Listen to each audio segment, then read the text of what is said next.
welcome back to the Command Your Brand Show. I'm your host, Josh Silvestro, brand ambassador of Command Your Brand, where we help CEOs and founders get on top-rated podcasts. And in this episode, we're going to be talking about some particular subjects. We're going to go into sales, tips and tricks, appointment setting, which I'm sure a lot of us could use some of that, and also social media, how we can deal with social media, how we post, how do we do all the things that we need to do. So if you guys like this stuff, if you guys are interested and want to know more, hit the like and subscribe button if you want to take command of your brand through the power of podcasts. All right. Enjoy the show. All right. So we are back on the show here. So last episode you guys saw was we were going into interviews on all of our employees and who we are, what we do, and all that stuff. Son of a... I'm just so excited. Give me 1 second, guys. I'm just so excited. I literally ripped my headphones out because I'm just so excited for this person.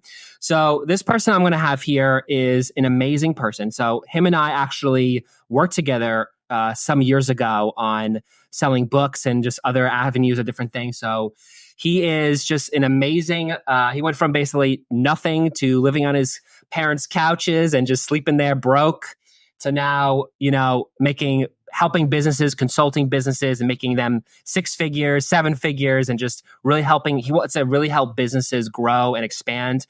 I know he's also worked with solar. He's done just a lot of amazing things. So I'd like to introduce to Martin Feinberg. What's up, Martin? Thanks for the kind words. Happy to be here. Thanks for having me on. Yeah, of course. So I kind of want to deep dive a little bit about you, Martin. Sure. Because I know you've done, we worked together on different occasions on several different projects, you and I. But I guess for people, who are listening and they kind of want to know, so just tell us a little bit about what you do now. Yeah. So essentially what I do is I do basically high ticket coaching. Helping business owners spot inefficiencies in their companies so that way they can actually earn more money and keep more money. That would be like the nutshell version of kind of what I do. Nice. And who are the guys that you work with the most? So I work with a lot of business owners. So a lot of people in the solar industry. Most of the people that I work with are in solar. That just happens to be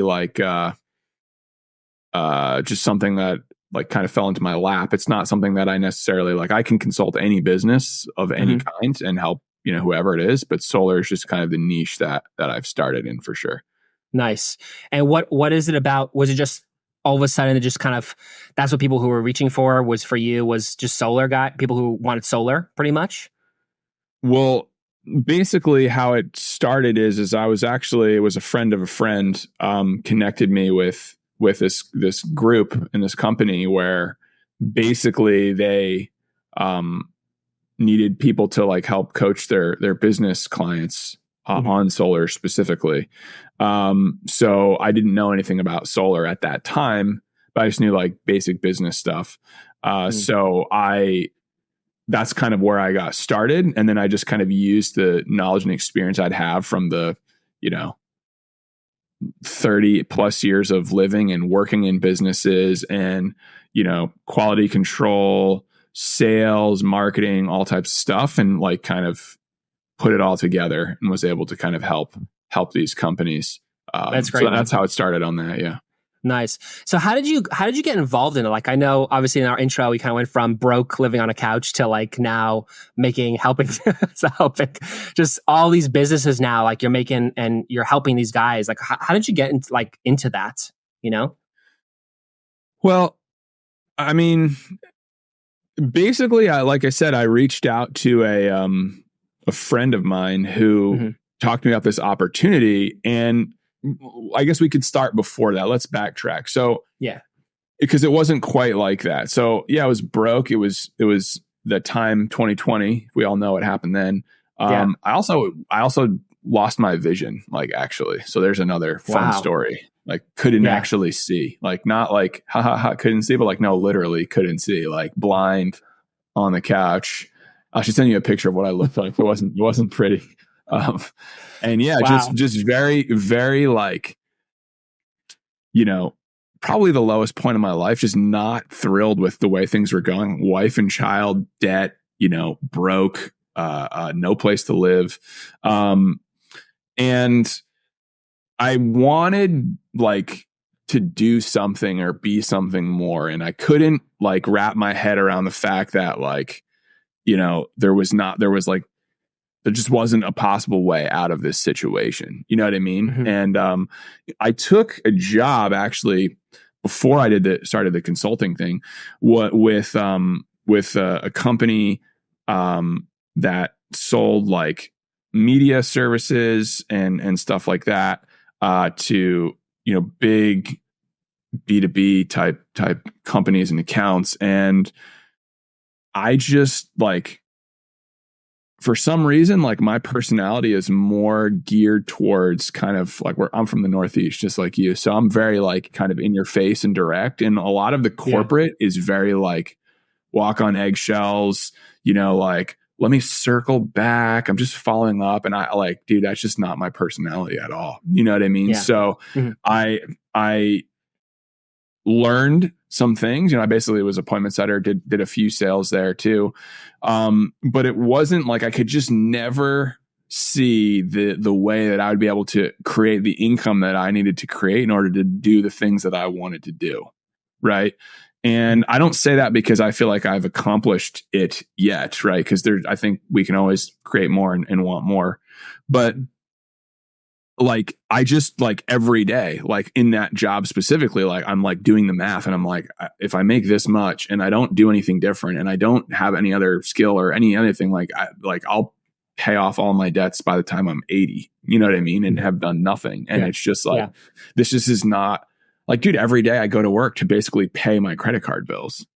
Right. Like that's why I'm working. And it was like, and with no hope of anything, better than that. So it was very like, it was rough, dude. It was very, very, very rough.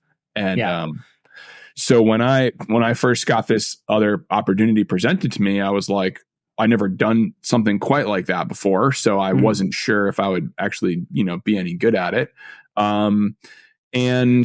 And then once I did get the opportunity, I literally just ran with it. You know what I mean? I went from, doing like the weekly, calls with clients to selling the packages to speaking in person. So really just kind of a lot of stuff materialized out of nowhere. And I like to challenge myself with things like that. And that's how I got started in the consulting specifically. And I mean, I love working with businesses. I like helping people grow their companies. Do you know what I mean? Yeah. There's something about that and also like telling them to do X, Y, Z and they do X, Y, Z. And then they're like, all of a sudden there's like this radical shift. And it's just like, there's something about that's awesome. And that's exciting. So that's kind of like my story and how I got here, for lack of a better word. Yeah. I think it's kind of interesting, because people are scared of certain things, especially in sales, because they're like, oh my God, if I don't make a sale, I'm screwed in like my life, It's like, you just kind of went, deep dive and like just really nailed it just like as a salesperson and even just as an appointment maker, like you kind of just did all that, So I guess for you, because I do have a lot of people who listen to this are sales, they're business owners and they're themselves sales. So like, what do you find is I wouldn't say the niche or the trick to it, but like because a lot of people are like, oh, I don't want to be next to a salesperson because they're like, oh, they're going to lie to me or they're going to lie to me in some way to get me to pay, Yeah. How would you help these guys who are listening to this? How would you kind of describe sales in a lack of better terms, like a better way to understand it? Really, it's about understanding, what the person wants and how you help them get there.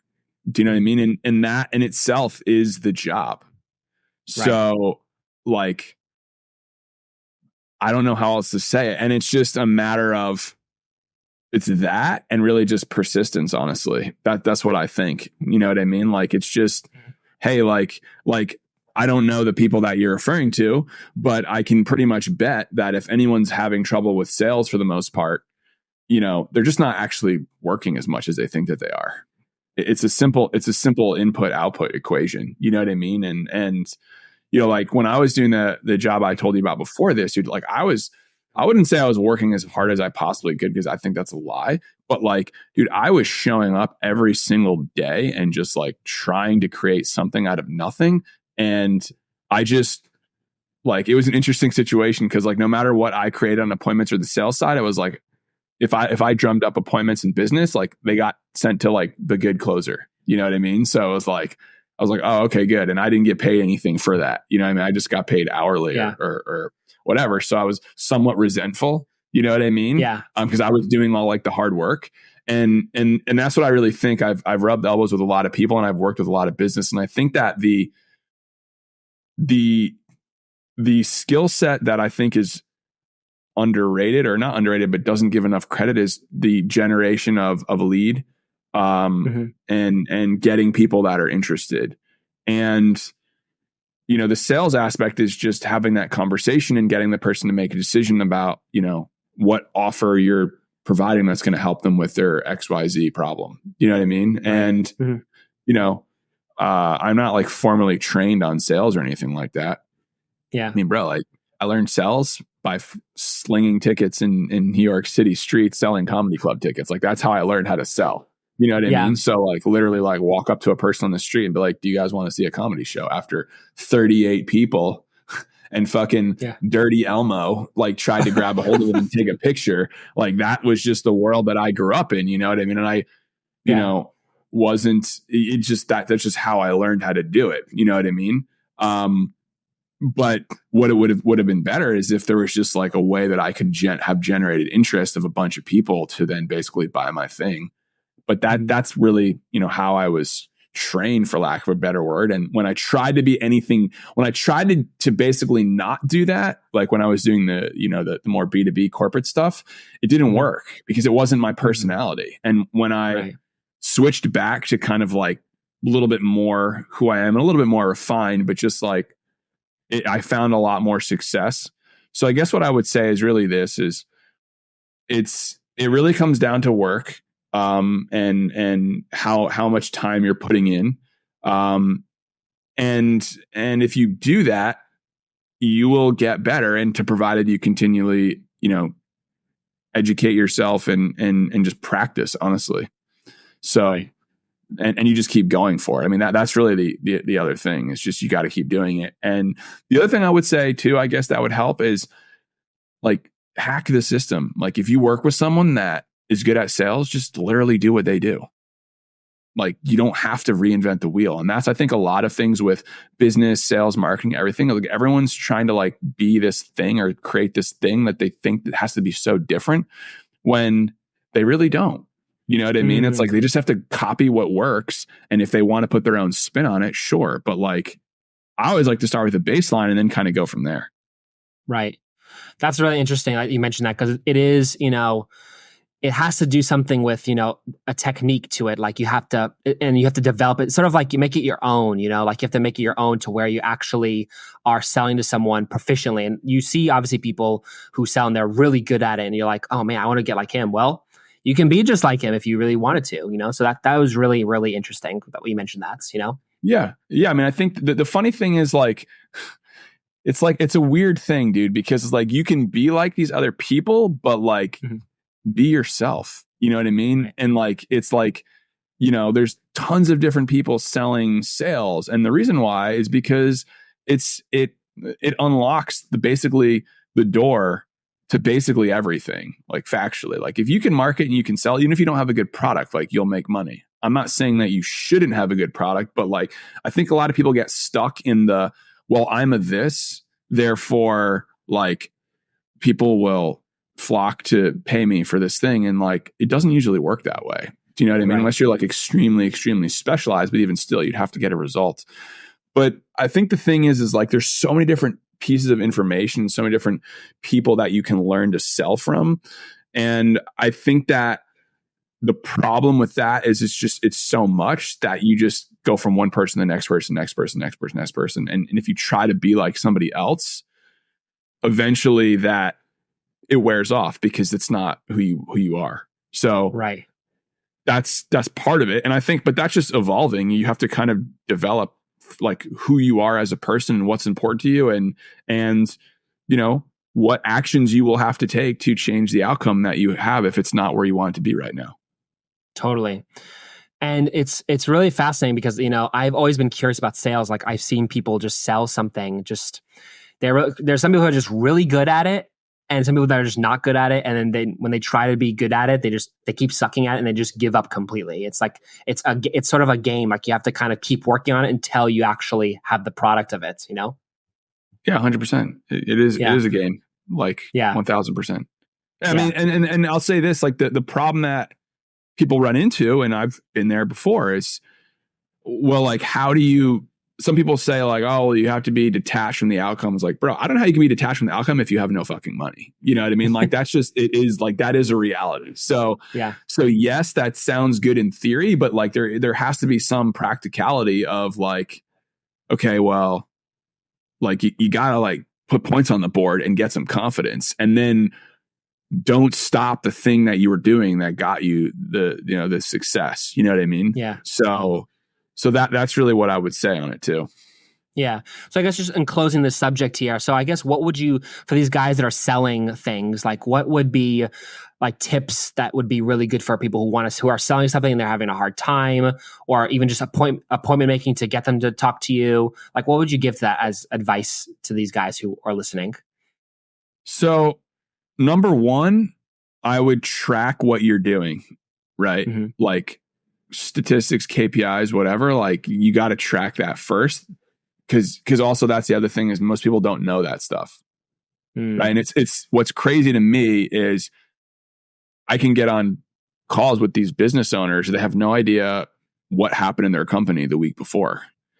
Well, you're going blind every single week, and you can't change anything if you don't measure it. Like I'm not the first to say that, but like it's very much like you have to know what the numbers are, because what you'll find is they tell the tale, and it's like, well, I actually only worked for 2 hours today. It felt like I worked for more, but I only worked for 2 hours and I made 50 calls. It's like, well, that's your problem. You know what I mean? It's like, it's like anything, dude. If person's having trouble, that means they're not good at something. And the way you get good at it is you learn how to do it, but then you also do reps of it. That's the other thing that I think that gets missed when it comes to all this sales training and stuff like that, is like, you could read all the books in the world, but if you never practice it and then do it in volume to get good at it, you'll never get good at it. You know what I mean? Like that's the thing that's missing. And it's way easier for people to sit around and consume content than it is for actually like talk to a person. Right. It's just a lower threshold. It's way easier for me to watch a 35-minute YouTube video than it is for me to pick up the phone and call somebody. You know what I mean? So people are going to gravitate towards what they're most familiar with and what they're most comfortable with. But that's what I would say is like, so tracking would be one thing. And then it's literally just like role playing what you're working on until you get better, and then doing it and then going back and then reviewing the videotape and doing that. I think that's the other thing too, is just like, like professionals, like athletes, like they train all the time. The game is 3 hours. Right. That's what you see. But you don't see the weeks, the days, the hours, the whatever that they spend, working out, practicing this, that, the other thing. Also that they can maybe get, like in baseball, like you get 3 at-bats. They put in millions, hundreds of thousands, I have no idea, of reps of that one skill to basically get up to bat 3 times. And if they hit 1 out of 3, they're great. Yeah. So that's the same thing is with sales or with anything. It's like, you got to get better at the skill. And the way you get better at the skill is by doing the thing. You know what I mean? And so that's what I would say. Nice. No, it's really amazing. I think that's a really good tips for people. And I know you've done it for so long. And there are people who have been in sales who listen to this, just also want more information, more I wouldn't say content, but more like tips and like how to actually sell to somebody. So I think that's really good what you mentioned about just how you sell and how to actually present yourself. So I think it's really, really important. Yeah. Okay, cool. And then, so I actually now want to kind of go into this point. So now I know you're in consulting and you help with solar and all that other stuff. So I guess because we do have some, I know we've worked with some people in solar. We've also helped people with solar before, not a whole bunch, I know, but I know there's some concepts of ideas about it. So I guess, could you tell me, and people who are listening that may not know, what is that exactly? So you mean like what is solar? Like how does it work? Yeah, like just the solar part, like and how it relates to you and like you consulting and helping with, these guys doing solar. Got it. So, well, basically, like the businesses that I work with are essentially solar businesses. So they run solar companies. So the way it works is you have installers who actually put the panels up and service the system and stuff like that. And then you have sales organizations. So sometimes they're combined where basically like you have everything all in house, but most of the times the sales companies are like their own separate entity where they basically are like the marketing and the sales for the installer. That's usually how it works. So that I tend to deal with, more of the marketing and sales guys and the recruiting guys than I do with the installers. But I have worked with a bunch of installers as well too. But I'm just saying I know the marketing and sales side better than that. So essentially what I'm doing is I'm basically figuring out where the person's at, right, in their business, where they want to go, and kind of what steps do they need to take or things they need to stop doing to get them to the goal that they want. Yeah. Right. So and like, it's a very, So I was going to say, so how do you get to there? Like, how do you find out from them? Like, okay, like, is it like a checklist you do or like something you ask them to kind of find out what they're running into or? Sure. Yeah.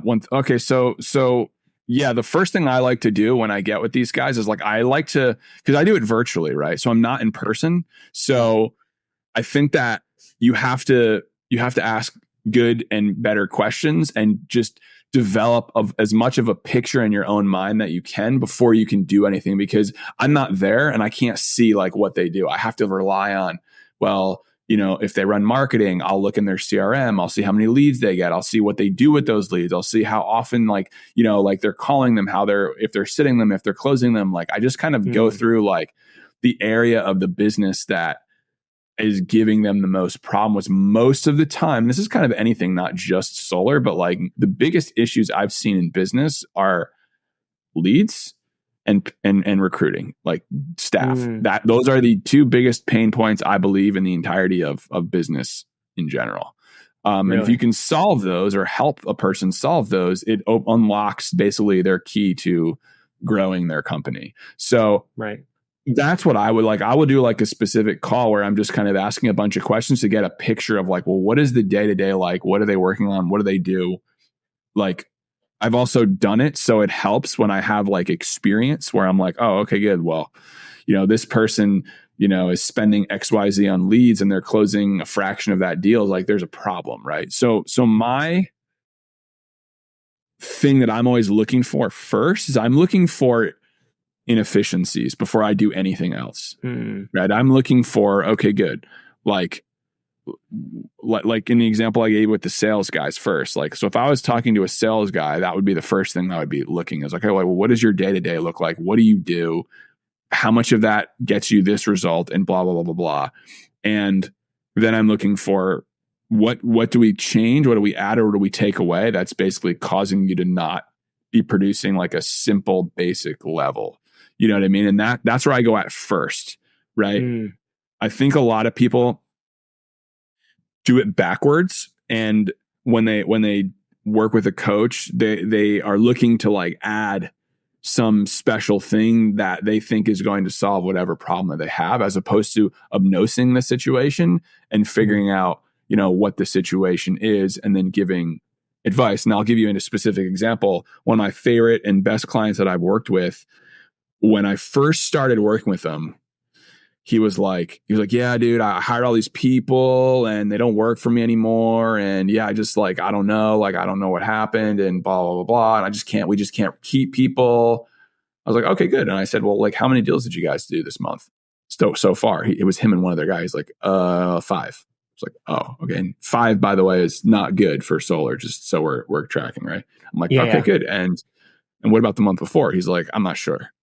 I was like, well, the reason why no one wants to work for you is because your company sucks. Like, it's pretty simple. You know what I mean? Like, that's just the reality. Like, you know what I mean? Like, you've got nothing. So why would I want to come work for you if you're throwing up 5 deals a month? Like, and you're going to quote unquote change my life. It's not going to happen, right?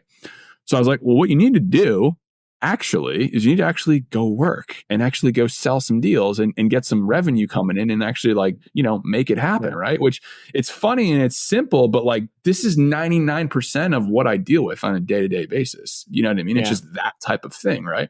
Now, the reason why I like this guy specifically is because he didn't sit there and go like, oh, well, I'm paying all this money and like, you just told me to work more. But it's like, I'm looking for the magic. I'm like, bro, like that's the magic. I'm sorry. You know what I mean? So he didn't do that. He went and he actually worked. And then like with no difference other than just the activity of working, right? They basically like 3x their stats in 1 month. Wow. Right. So I was like, cool. Cause when I work with a person, dude, like I don't assume that they're good.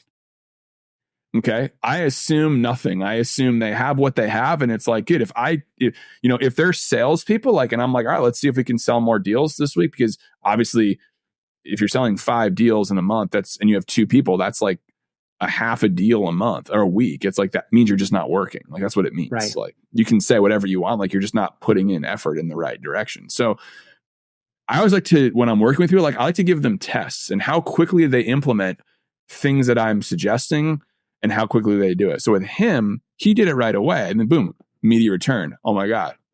We went from 5 deals to 14 deals in 1 month. Crazy, wow. right? And what do you think starts to happen? They get confidence, right? And it's like, cool. Now just talk about it, right? People, you've got social media, which is, we should talk about in this podcast, but like fucking like you just produced something, you just stood to make like fucking $80,000 in a month. Like talk about it. You know what I mean? Just be like, hey, like I have an opportunity where I just made blah, blah, blah, blah, blah. And you just keep talking about it and talking about it and talking about it. And that's the craziest thing that there's with solar and just in sales and high ticket, there's so many good opportunities, but people, number one, if you're not doing the thing and you're not doing well at it, you're not going to tell people about it. It's a fact. Like, and that's the thing. Like he had the opportunity. The reason why he couldn't get people was because, come work for my company where we do nothing. It's like, no one's going to want to work for that. Fuck, you don't even want to work for that. You know what I mean? So it's just like, why would you do that with somebody? Why would you promote that? So when he did that, it's like, when anybody does something productive, they get confident. They're like, yeah, cool. And like the problems that they thought that they had can start to go away just from getting in motion and doing something. Happens to me all the time. It's like, all right, well, if I just start doing something like, and I start getting a result, it's like, ooh, I get confidence back. You know what I mean? And that's the key point is it's not just doing the work, it's getting a result. Do you know what I mean? Or when I get on a call with a client and I'm rambling, but when I get on a call with a client and this guy tells me that he's spending like 3 times the amount of money on marketing and he's selling less deals, I'm like, yeah, dude, because you're overwhelming your entire company because you don't have this built out. Like, so you need to scale back and sell more of what you have as opposed to wasting it. And I know I've like cracked the guy. Right. That to me is like, that's the fun. It's like, oh, we've figured out like what the problem is. Yeah. But then it's up to them to take the action. So that's the hardest thing about coaching. Is you can have good coaches and bad coaches, and you can have good advice and bad advice. But if the person doesn't do or implement or make any change, there is no change. So when he did that, he made that change, right? And last month, 2 months ago, they did 50 deals, which was our highest ever, and they went from 2 staff to 7. Wow. You see what I'm saying? So I was like, and most of that credit goes to him. Like he's a beast. You know what I mean? Like he has the skill sets.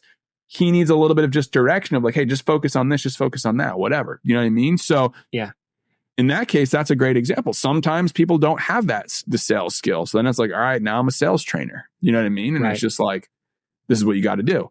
So everyone's at a different degree. That's the other thing. There isn't really like a one size fits all because everyone's different. Everyone's got a different problem. Everyone has a different skill set. And my job, the best that I can, is to try to establish what that is in as quick a period of time and get the actions going. But it doesn't take much to see a result if you're actually working, for sure. So that's my story on him specifically. And I still work with him to this day. And dude, like he turned probably maybe a $50,000 investment into, I can't even do the math on it, But like the Roughly, year, yeah. I'll give you the data. Like the year before I started working with him, he did like 84 deals overall. When I checked, like I think it was in before August, which is he did 50. They were already at like 180 deals. Wow. That in that same period of time, right? So he basically like from the same time period probably like doubled his company size. Do you know what I mean? Not doing anything crazy. You know what I mean? Just like doing more of the things that like get the result. And there you go. That's great, man.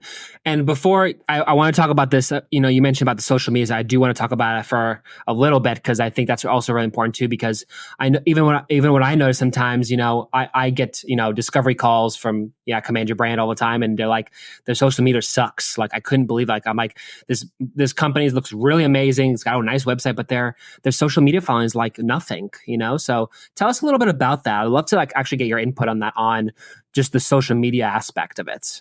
I love fucking social media. I'll just tell you straight up. And I'm not being paid to say this, but any single person that like books a call with you guys to get on podcasts and whatever, like if they're not doing that, they're stupid. And I'll tell you why. Because the biggest issue that most businesses have right now is that people don't know who you are or that you even exist.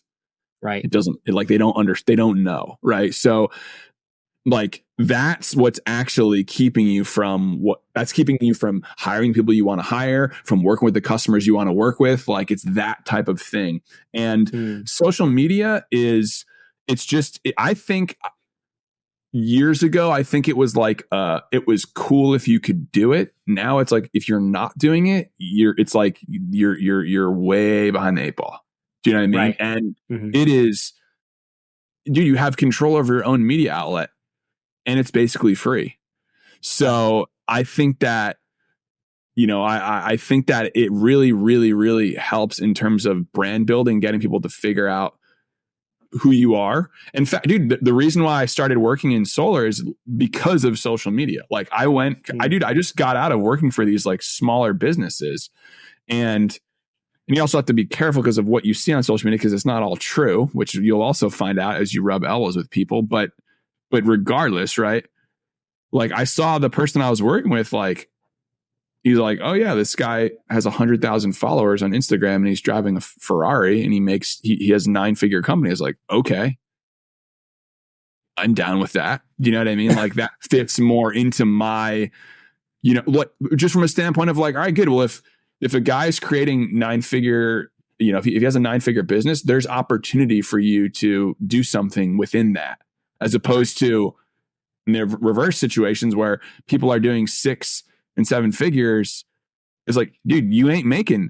If the CEO of the company is making $200,000, like you ain't making that, bro. Sorry to tell you, unless you're sales, right? So that's what I looked at first to kind of get my bearings, and that was all because of social media. I happened to, I didn't really know the guy either. I just like, oh, I believed it too. And it was true, but it was just like, yeah, that was it. So I think that it really just gives you another creative outlet, to share what you know and who you are. And I think it just makes it so much more impactful. There was a study that Google did, I think, that said that a customer, like the trust point in a customer is at its lowest point in history. And people need to consume about 7 hours of content over, I think, 11 different channels. No, 4 different channels. 7 hours of content, I know is the right number. Like they need to consume 7 hours of your content before they will start to like vibe with you and trust you. So that's like cool. Like that's the reality. And I would prefer to do business with people that already know who I am and have liked what I've said and have seen what I've said and have gotten value and have gotten results from things that I've said, where they're just like, cool, yeah, like let's roll. That's the thing. So I love social media. I love all things about it. And I think that it's extremely underrated. And I think it's also just like everything else, it's overcomplicated. Like totally, bro, like you're not going to post a video and go viral tomorrow. Like it's not going to happen. It's just, it's not, you know what I mean? Right. But that's not why you do it. You know what I mean? You do it because you exist in the plane where, people are playing all day, and you at least have a chance there. So that's what I would say about social specifically. Great, man. So I think I'm going to wrap up shortly, but I do want to just go over one last thing is, so sure. Just for my second to last question is, so for guys who are listening, who are coaches and maybe, who are dealing with the same, business type things, what would you suggest to them regarding social media or say, like, just, I guess in terms of social media, because I know that's a big thing for businesses they should have. What do you think, like, what advice would you give to those people who are coaches or business owners, whichever, on social media?